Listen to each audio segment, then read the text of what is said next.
वीरेंद्र सचदेवा जी को धन्यवाद करना चाहूंगी कि जो हमेशा कहते थे कि सरकार भी दिल्ली में अपनी बनेगी और मुख्यमंत्री भी कोई कार्यकर्ता बनेगा। जब वो ये ऐसे उंगली करके बोलते थे तो मुझे थोड़ी ना पता था कि मैं बनूंगी। अध्यक्ष जी कह रहे कि इशारा तो मैंने बहुत किया, तुमने समझा ही नहीं। असल में आपका इशारा सबको लग रहा था मैं भी हो सकता हूं, मैं भी हो सकता हूं। वो जैसे प्रभु रामचंद्र जी की मूर्ति है ना अयोध्या जी में, ऐसा लगता है मुझे देख रही है, वो कह रहे मुझे देख रही है, तो आप जिसकी ओर देखते थे उसे लगता था कि शायद मैं ही हूं। एक बार फिर इस मंच के माध्यम से अपने शीर्ष नेतृत्व को और अपने प्रदेश के अध्यक्ष भाई वीरेंद्र सचदेवा जी को धन्यवाद करना चाहूंगी कि जो हमेशा कहते थे कि सरकार भी दिल्ली में अपनी बनेगी और मुख्यमंत्री भी कोई कार्यकर्ता बनेगा।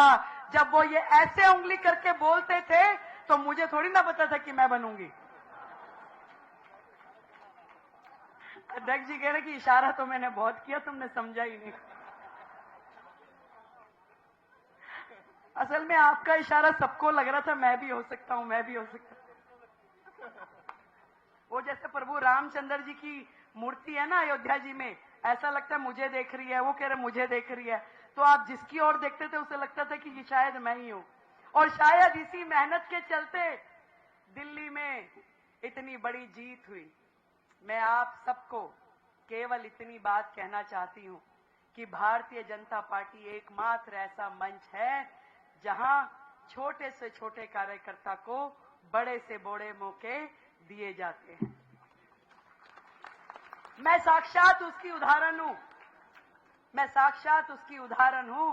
परवेश जी का तो बहुत बड़ा बैकग्राउंड है, आदरणीय साहब सिंह वर्मा जी जैसा, पर मेरा तो पीछे कभी कुछ पॉलिटिकल नहीं रहा। कैसे एक एक कदम चलते चलते मुझे पार्टी ने ऐसे ऐसे काम करने के मौके दिए जिसमें पार्टी की जिला अध्यक्ष के नाते, पार्टी की महामंत्री के नाते, राष्ट्रीय मोर्चों में हर जगह 3-3 बार निगम पार्षद विधायक का चुनाव, ऐसे मौके मुझे मिले कि मुझे हमेशा यह एहसास होता रहा कि मैं जिस पार्टी से जुड़ी हूं वहां मेरे काम की कदर है। और मैं ऐसा नहीं है जीवन में कि उतार चढ़ाव ना आए हो, बहुत उतार चढ़ाव आए। कभी बिल्कुल खाली बैठ गए, कभी कुछ काम मिल गया, कभी चुनाव लड़ने का मौका मिला, कभी नहीं मिला, कभी मेयर बन गए और कभी नहीं बन पाए। ऐसे बहुत सारे मौके आए, परंतु जीवन में एक ही बात मैंने सीखी कि पार्टी में निष्ठा के साथ लगे रहो, लगे रहो।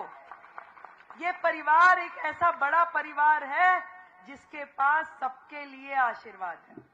एक मौके पे हम छूट सकते हैं, पर हमारा धैर्य, हमारा सब्र, हमारी मेहनत हमें अगले मौके पे दूसरा मौका देगी। ऐसा नहीं है कि केवल कुछ लोग छूटे हैं, क्योंकि यहाँ पे भी बहुत सारे लोग टिकट मांग रहे होंगे, आज वो भी विधायक हो सकते थे, परंतु ऐसे भी लोग हैं जो इस मंच पे बैठे हैं, वो भी छूटे, वो भी छूटे।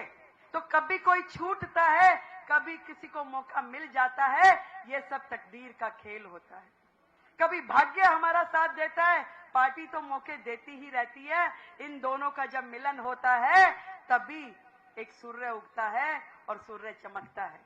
तो हम सब पार्टी के वो कार्यकर्ता, वो सेना जो टीम मोदी है, मोदी जी के नेतृत्व में, आदरणीय प्रदेश अध्यक्ष जी के नेतृत्व में, भाई संतोष ओझा जी के नेतृत्व में काम करते रहें, आगे बढ़ते रहें। अभी आने वाले समय में जब जैसे परवेश जी ने कहा कि 50 साल तक कमल खिलाना है, सबके लिए ढेरों मौके आएंगे। अब दिल्ली की जनता को हमने वो परचम लहरा के दिखाना है कि भारतीय जनता पार्टी देश की एकमात्र पार्टी ऐसी है जो भारत भूमि के लिए, मातृभूमि के लिए लड़ती है, मरती है और कर गुजरती है।